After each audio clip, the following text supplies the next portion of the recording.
'Cause this is my legacy, legacy. This is my Hai, Shalom. Selamat datang ke Legacy.tv dalam pengajian pendek kita melalui Injil Markus. Pada tahun 2006, ada satu filem komedi yang bertajuk John Tucker Must Die. Now, walaupun plot ceritanya tiada kaitan langsung dengan Injil Markus, tetapi tajuknya sangat menarik. Malah ianya sangat alkitabiah jika kita mengubahnya begini: Jesus Christ must die. Now, itu ayat yang sesuai untuk menunjukkan bagaimana Yesus datang untuk mati. Dan ini ialah kemuncaknya, iaitu dalam Markus bab yang ke-15 daripada ayat ke-33 hingga ayat ke-41. Now, mari saya bacakan dahulu. Saya bacakan melalui AVB Alkitab versi Borneo. Pada jam ke-6 hingga jam ke-9, seluruh negeri itu diselubungi kegelapan. Pada jam ke-9, Yesus berseru dengan suara yang lantang, "Eloi, Eloi, lama sabachthani?" Artinya, "Ya Allahku, mengapa kau tinggalkan aku?" Beberapa orang di situ mendengar seruan itu dan berkata, "Dengarlah, dia memanggil Elia." Seorang daripada mereka berlari mengambil span lalu mencelupnya ke dalam air anggur masam. Kemudian dia mencucukkan span itu di hujung sebatang mensiang dan menawarkannya kepada Yesus untuk diminum sambil berkata, "Kita menunggu kalau Elia datang menurunkannya dari salib." Yesus berseru dengan kuat lalu menghembuskan nafas terakhir. Sejurus kemudian, tirai di dalam bait suci terbelah dua dari atas hingga ke bawah. Ketua tentera yang berdiri di hadapan salib itu melihat semua ini lalu berkata, "Benarlah, dia anak Allah." Beberapa orang wanita menyaksikan segala-galanya dari jauh. Antara mereka ialah Maria Magdalena serta Maria ibu Yakobus muda dan Yoses serta Salome. Mereka wanita yang mengikut dan menolong Yesus ketika dia di Galilea. Ada ramai juga wanita yang datang dengan Yesus ke Yerusalem. Ini firman Tuhan. Nah, mari kita pergi kepada ayat ke-33. Berkata begini, pada jam ke-6 hingga jam ke-9, seluruh negeri itu diselubungi kegelapan. Dan itulah lebih kurang dari jam 12 tengah hari hinggalah ke jam 3 petang. Lebih kurang dalam 3 jam lamanya Yesus berada di kayu salib. Dan itulah plus minus lebih kurang 3 jam. Dan dalam Lukas bab yang ke-23 ayat ke-45 berkata begini, kerana matahari berhenti bersinar. Dikatakan seluruh negeri ataupun setengah terjemahan berkatakan daerah itu diselubungi kegelapan. Dan persoalan dia adalah, adakah kegelapan ini secara lokal ataupun global? Nah, kita tidak berapa pasti. Tetapi menurut komentari mengatakan bahawa ada seorang ahli sejarawan Roma pada ketika itu yang bernama Peligon, dipetik oleh Origen dan juga Eusebius. Dia berkata pada ketika itu siang menjadi gelap, bintang-bintang kelihatan dan gempa bumi terjadi. Now, adakah itu benar-benar terjadi ataupun adakah ini merujuk kepada apa yang terjadi yang kita baca dalam ayat ke-33 ini? Kita tidak pasti. Tetapi ada sesuatu yang terjadi. Adakah ianya lokal ataupun global? Kita pun tidak berapa pasti. Tapi menurut ahli sejarawan ini, seolah-olah ianya benar-benar terjadi. Dan saya percaya ianya benar-benar terjadi. Jadi, mari kita pergi ke ayat yang ke-34. Dikatakan, pada jam ke-9, Yesus berseru dengan suara yang lantang. Sekali lagi dikatakan pada jam ke-9, iaitu dalam lebih kurang dalam jam 3 petang. Dan itu 3 petang secara umum, ya. Ini hanya anggaran. Kerana kita kena sedar mereka tidak ada sistem waktu secara digital sebagaimana yang kita ada sekarang. Kita boleh berkata dalam 3 jam, 2 minit, 45 saat contohnya. Tapi mereka tidak ada sistem begitu. Jadi mereka menggunakan selang 3 jam, 3 jam, 3 jam. Jadi kemungkinan Yesus berada di kayu kayu salib lebih kurang dalam 3 jam. Dan itu Injil Markus menggunakan sistem jam Yahudi. Jadi lebih kurang dalam 3 petang dikatakan Yesus berseru dengan suara yang lantang. Ataupun dalam terjemah baru berkatakan yang nyaring. Ataupun dalam bahasa Inggeris dikatakan with loud voice. Dan ini kata Yesus, Eloi, Eloi, lama sabachthani. Dan itu ialah persoalan. Tentang bahasa Eloi, Eloi, lama sabachthani ini ialah dalam bahasa Aram ataupun Aramaik. Dan inilah bahasa pengantaraan utama pada ketika itu. Dan kemungkinan besar Yesus berbahasa Aramaik ataupun Aram. Dan Yesus dan juga orang dalam perjanjian baru pada ketika itu. Itu menjadi bahasa pengantaraan bagi mereka. Dan oleh itu Yesus berkata dalam bahasa Aramaik, Eloi, Eloi, lama sabachthani, yang diberi maksud ini. Dikatakan artinya, Ya Allahku, mengapa kau tinggalkan aku? Dan ini memetik dalam Mazmur bab yang ke-22 ayat yang pertama. Inilah Mazmur Daud. Nah, kalau kamu ada masa, kamu baca Mazmur bab yang ke-22. Kerana Mazmur bab yang ke-22 ini juga selalu dipetik dalam perjanjian baru, dalam buku-buku dan juga surat-surat yang ditulis oleh para rasul.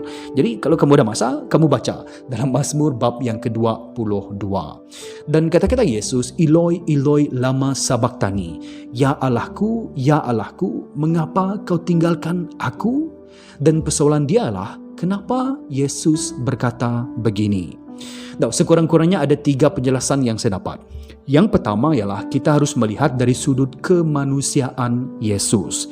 Ini memang perasaan dan juga fikiran Yesus pada ketika itu. Inilah ekspresi semula jadi Yesus. Yesus bertanya, ini luahan sebenar Yesus. Kita kena ingat, Yesus ialah manusia sesungguhnya ataupun dia ialah manusia sepenuhnya. Jadi dalam kemanusiaan Yesus, dia mengekspresikan hal ini. Dia meluahkan hal yang sebenar. Dia meluahkan perasaan dan fikiran dia pada ketika itu. Sebab itu dia berkata, Ya Allahku, mengapa kau tinggalkan aku? Kerana kemanusiaannya. Penjelasan yang kedua ialah kerana nubuat, iaitu Yesus berkata begini untuk menggenapi nubuat firman Allah. Petikan ini juga dipetik, saya katakan tadi daripada Mazmur 22 ayat yang pertama, juga ditulis dalam Matius bab yang ke-27 ayat ke-46. Malah Yesus sendiri mengatakan bahawa segala nubuat dalam perjanjian lama ataupun firman Allah itu harus digenapi. Sebagaimana Yesus katakan, contohnya kalau kita pergi ke Matius bab yang ke-5 ayat ke-17 hingga ayat ke-18 berkata begini, jangan sangka aku, iaitu Yesus, datang untuk menghapuskan Taurat dan ajaran nabi-nabi. Aku datang bukan untuk menghapuskan tetapi untuk menunaikan segala-galanya, menunaikan ataupun menggenapi segala-galanya. Sesungguhnya aku berkata kepadamu, selagi ada langit dan bumi, satu titik atau huruf yang terkecil pun tidak akan hapus daripada Taurat sebelum semuanya ternyata berlaku, sebelum semuanya digenapi. Dan ianya lebih jelas lagi kalau kita pergi kepada Injil Lukas contohnya. Kalau kita pergi kepada Injil Lukas bab yang ke-24, kamu boleh baca ayat yang ke-27 di mana Yesus menerangkan kepada para muridnya, 2 orang muridnya, semua ini tersurat tentang aku, kata Yesus, dalam seluruh kitab suci, mulai kitab-kitab Musa sehingga semua kitab para nabi yang lain. Tapi dengan lebih jelas lagi kalau kita pergi kepada Lukas bab yang ke-24 ayat yang ke-44, Yesus berkata begini kepada para muridnya, inilah perkara-perkara yang telah aku katakan kepadamu semasa aku masih bersamamu dahulu. Segala perkara yang tersurat tentang aku, kata Yesus, dalam Taurat Musa, kitab-kitab Nabi dan kitab Mazmur pasti akan berlaku. Jadi apa kata Yesus? Dengan Yesus berkata Eloi Eloi lama sabachthani, ya Allahku, mengapakah engkau meninggalkan aku? Yesus menggenapi nubuat yang telah dinyatakan di dalam firman Allah, termasuk dalam kitab Mazmur. Jadi yang pertama ialah kerana kemanusiaan Yesus, yang kedua untuk menggenapi nubuat, dan yang ketiga ialah kerana hubungan. ada sesuatu yang terjadi tentang hubungan intimasi di antara Yesus, anak Allah, dengan Allah Bapa. Nah, ini hal yang tidak mudah untuk dijelaskan kerana ianya tidak dinyatakan dalam petikan ini. Tetapi ada dua perkara yang saya ingin sentuh tentang hal ini, tentang hubungan. Ada sesuatu yang terjadi tentang hubungan antara Yesus, anak Allah, dengan Allah Bapa. Nah, perkara pertama kita harus ingat ialah ini. Pemisahan sementara terjadi pada ketika ini kerana di kayu salib Yesus menanggung dosa manusia dan murka Allah ditimpakan ke atasnya. Oleh itu ada sesuatu terjadi tentang hubungan ini.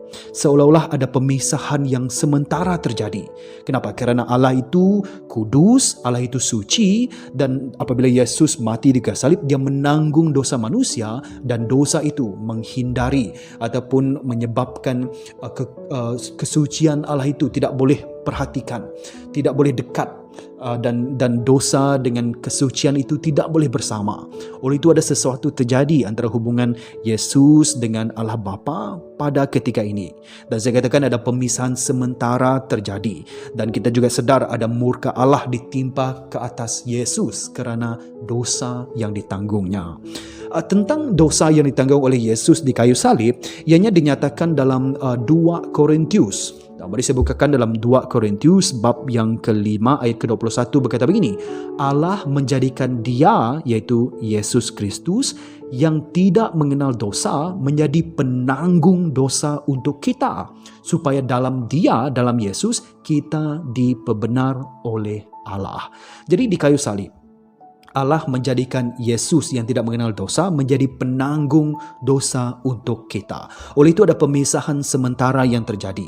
Dan begitu juga murka Allah dikenakan ataupun ditimpakan ke atas Yesus. Dan ini kalau kamu ada masa, kamu boleh baca dalam Yesaya bab yang ke-53. Tetapi mari saya petik dalam ayat yang ke-10.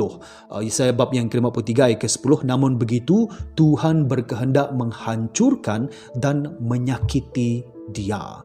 Dan ini ditafsirkan oleh orang Kristian untuk menyatakan bagaimana murka Allah itu ditimpakan ke atas Mesias, iaitu Yesus Kristus. Jadi ada pemisahan sementara yang terjadi di kayu salib. Tapi perkara yang kedua juga sangat penting, iaitu pemisahan ini benar-benar terjadi, tetapi ianya tidak sepenuhnya. Ianya tidak pisah sepenuhnya.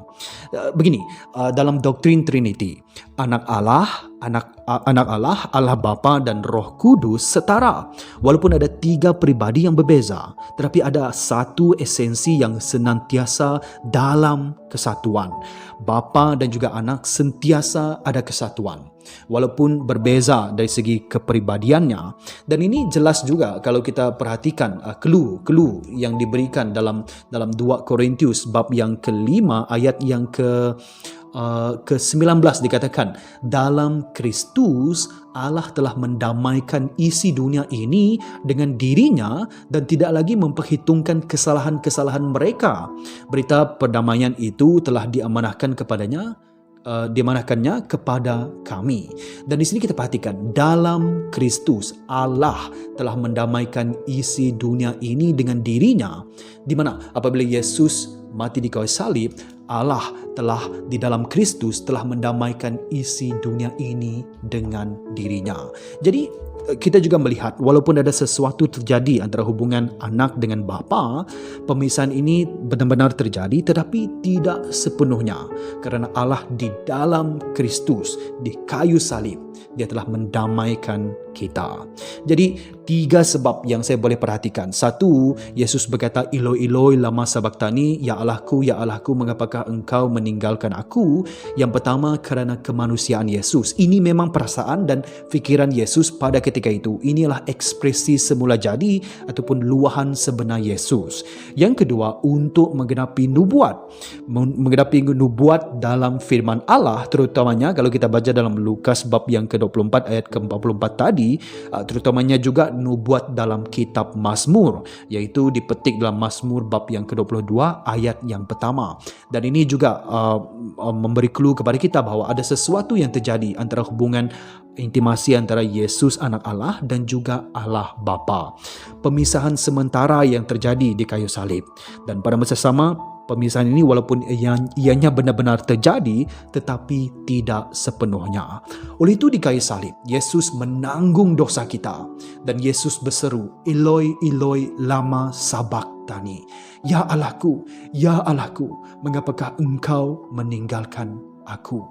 Dan Yesus menanggung dosa itu, dikenakan ke atasnya. Dan semua ini supaya apabila kita datang kepadanya, beriman kepada Yesus, kita beroleh keselamatan.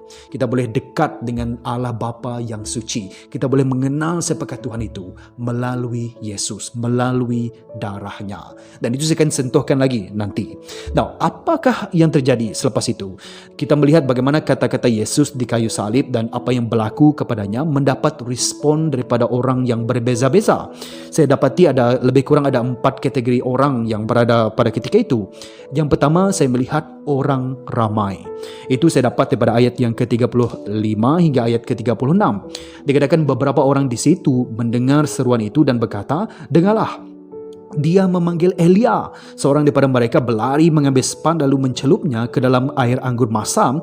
Kemudian dia mencucukkan span itu di hujung sebatang mensiang dan menawarkannya kepada Yesus untuk minum sambil berkata, "Kita menunggu kalau Elia datang menurunkannya dari salib." Dan mereka salah sangka ataupun mereka salah dengar. Yesus berkata Eloi, Eloi, itu dalam bahasa Aram ataupun Aramaik. Tapi mereka mendengar Ilai, Ilai, iaitu Ilai dalam bahasa Ibrani bunyinya seakan-akan seperti Elijah ataupun Elia. Dan salah seorang daripada mereka yang tersalah dengar, dia datang mengambil span dan juga memberi minum kepada Yesus. Dan ini secara tidak langsung, siapakah dia saya tidak pasti. Mungkinkah salah seorang daripada yang ada di sana, orang ramai, orang umum, tapi besar kemungkinan mungkin salah seorang daripada askar. Dan ini juga konsisten dengan Injil-Injil yang lain. Seorang askar, dia datang dan dia melakukan hal ini yang kita telah bacakan tadi. Dan secara tidak langsung dia juga menggenapi firman Tuhan. Dan itu kamu boleh rujuk dalam Mazmur bab yang ke-69 ayat ke-21.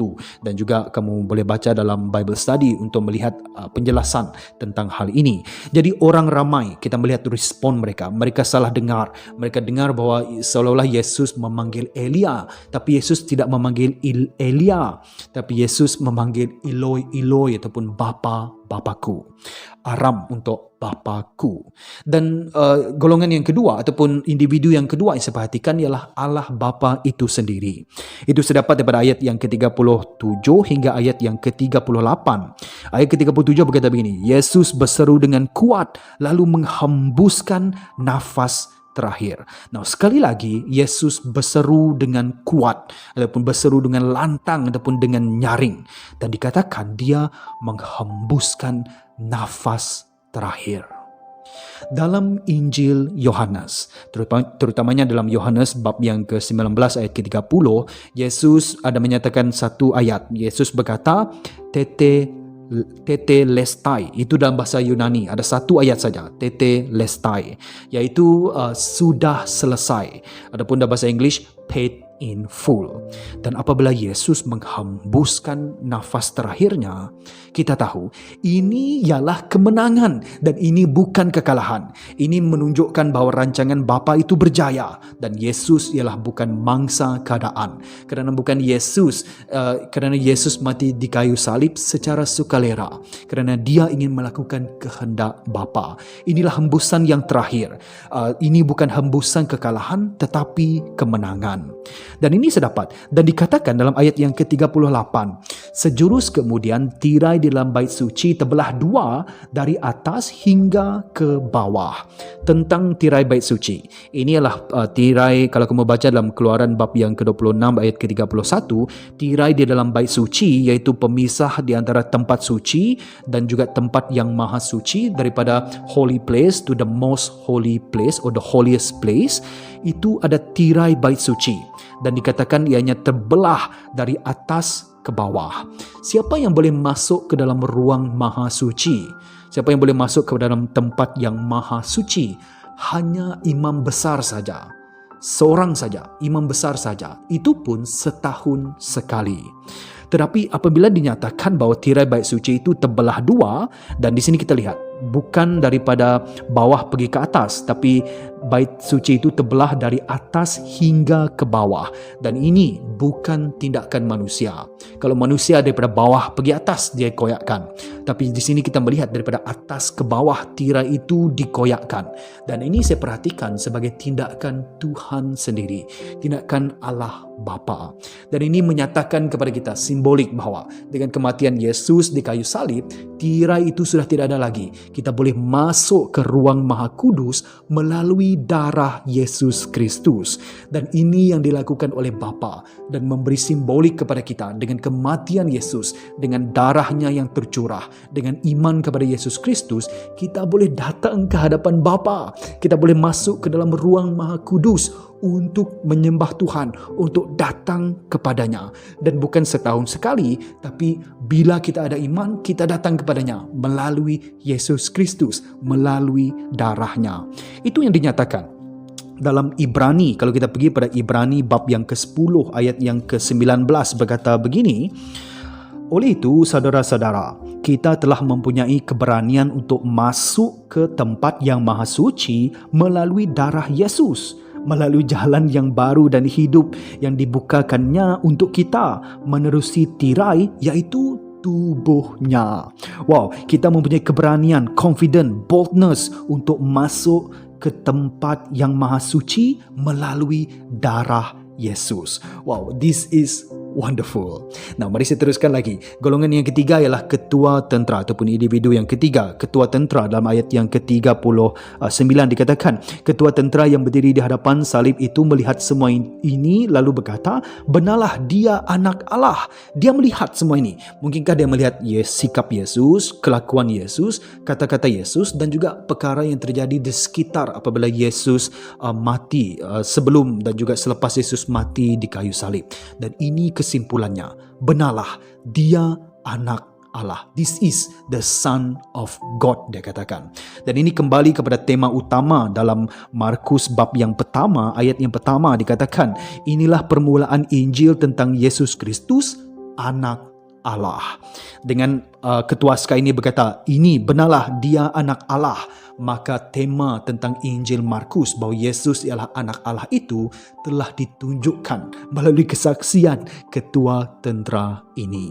Dan golongan yang keempat, dan ini saya akan bicarakan lagi dalam episod yang akan datang, iaitu para wanita. Itu kamu boleh baca daripada ayat ke-40 hingga ayat ke-41. Dan ini sesuatu yang menarik. Tatkala hampir semua para pengikut Yesus dan juga hampir semua, kemungkinan Yohanes masih ada lagi di sana, hampir semua para rasul telah meninggalkan Yesus pada ketika ini. Tetapi kita melihat para wanita tetap setia. Dan ini sesuatu yang unik tentang Christianity. Dalam Christianity kita tidak wanita ialah ada nilainya tersendiri.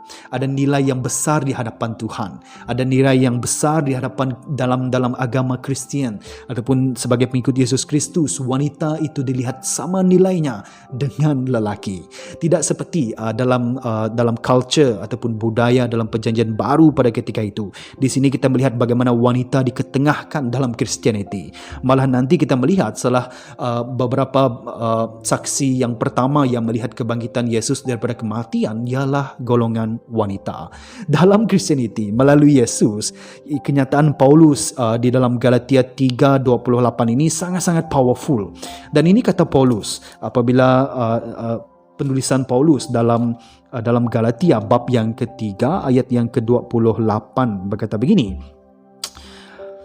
tidaklah lagi orang Yahudi atau orang Yunani, hamba atau orang merdeka, lelaki atau perempuan, kamu semua menjadi satu dalam Kristus Yesus. Hanya dalam Christianity kita boleh disatukan, sama ada seseorang itu hamba ataupun seorang itu yang merdeka, sama ada orang itu Yahudi ataupun orang bukan Yahudi, sama ada orang itu lelaki ataupun perempuan. Di dalam Yesus Kristus kita menjadi satu. Dan itu perkara yang menarik ataupun perkara yang kita boleh perhatikan kematian Yesus ini. Ianya perkara yang menyedihkan kerana Yesus mati di kayu salib. Tapi ini sesuatu perkara yang harus memberi sukacita kepada kita. Kerana melalui Yesus Kristus, darahnya, dia telah menanggung dosa kita di kayu salib. Dan dia telah mengambil murka Allah itu ke atas dirinya. Dan kita boleh datang kepada Tuhan, dosa kita boleh disuci dan diampuni, disucikan dan diampuni melalui Yesus Kristus, melalui salibnya, dengan iman kepada Yesus Kristus. Dan kita boleh masuk ke hadirat Bapa, masuk ke dalam ruang maha suci, kerana tirai itu telah dikoyakkan dari atas hingga ke bawah oleh Bapa sendiri, Allah Bapa sendiri. Oleh itu kita boleh datang ke hadirat Tuhan dengan berani, dengan confident, with boldness, melalui darah Yesus Kristus. Sudahkah kamu mengenal Yesus sebagai Tuhan dan juga Juru Selamat? Come to Him. Kerana melalui Yesus, Dia ialah satu-satunya jalan kebenaran, satu-satunya jalan untuk datang ke Bapa. Have faith in Jesus. Come to Him. Sehingga kita berjumpa lagi dalam episod yang akan datang. Shalom.